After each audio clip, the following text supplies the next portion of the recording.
I have a lot of opinions about spirituality as I see it now. I think spirituality is really a brain-body maintenance program. I would love it to be presented that way instead of, because like if I have blood pressure and I find that if I sit still for 10 minutes a day, it helps with the blood pressure. But if I'm meditating for 13 hours a day, I must think I'm going somewhere. Right? You know what I mean? My ass doesn't want to meditate. It doesn't. It fucking hurts sitting in the same place. Yeah?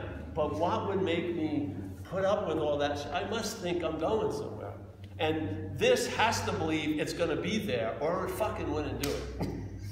You know what I mean? It doesn't believe you're going to transcend this. It believes it's going to transcend this. This whole thing is going. It has no interest in any place where it isn't. It really doesn't. It will spend tons of time trying to become, but it has no interest and no time for being. If it can seem like it did something, or to have it, or maybe even better, it did something to lose it, it's interested in that shit. It's interested in becoming and unbecoming, but it's not interested in being whatsoever. It has no interest in it.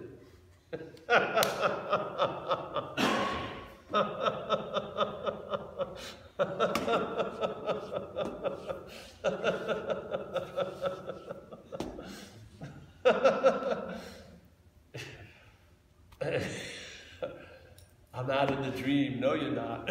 If you're here, the dreaming continues. Oh, I came out almost like an amphibian from the dream waters, and I'm now observing it free and dry. No, you're fucking in the river. There's no witness of the rivering. We're all in the water. If you can be seen, heard, felt, tasted, and touched, that's the dreaming, as Huang Po said. Whatever can be perceived can't be perceiving. Yeah? Yeah. The dreaming cannot be perceived. Yeah.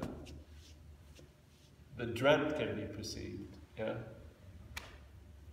If the dreamt thinks it's out of the dreaming and it's still the dreamt, I think it's a mistake. Like Ramana said a beautiful thing. He said, all right, here's a guy sitting in a movie theater and he sees the world and he sees it as unreal. But there's an assumption that he's real. And so Ramana says the circle's bigger. It includes you sitting in the movie theater thinking everything is unreal. That's the dreaming, yeah? So this never gets out of the dreaming.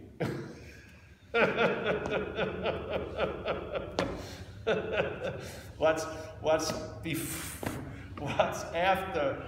on this side of the camera is never going to be on this side of the camera. Yeah? Yeah.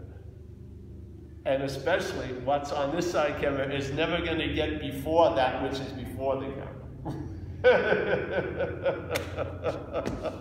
That would be, there's a Monty Python skit we used to like. We changed it, but they have safari hats and canteens, and they come out of a big bush, and they're like dying. They have no food, and they have no water, and we're gonna die. And then suddenly they go, hey, there's a film crew. And then suddenly the aperture opens, and there's a film crew, and they have sandwiches and sodas. Oh, we're saved, you know?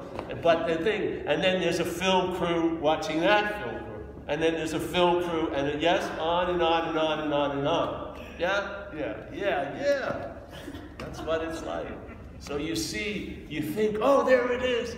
And then 6 or 7, then you have 100 monkey syndrome, your phenomenon. Your head opens up. You realize wherever you are, it's going to arise and say it's you. Yeah? You don't need to be beholden to it, nor does it have to stop. You just see it. Yeah? You see it. Yeah?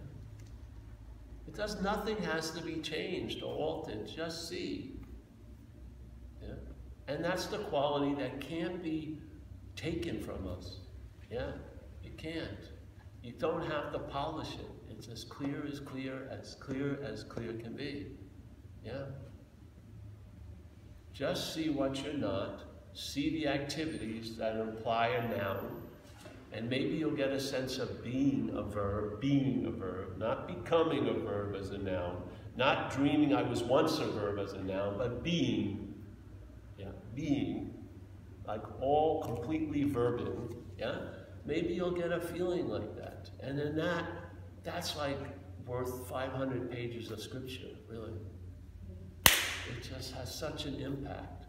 Once you feel what it's like really to be you, what you are, it gives you the eyes to see what you're not.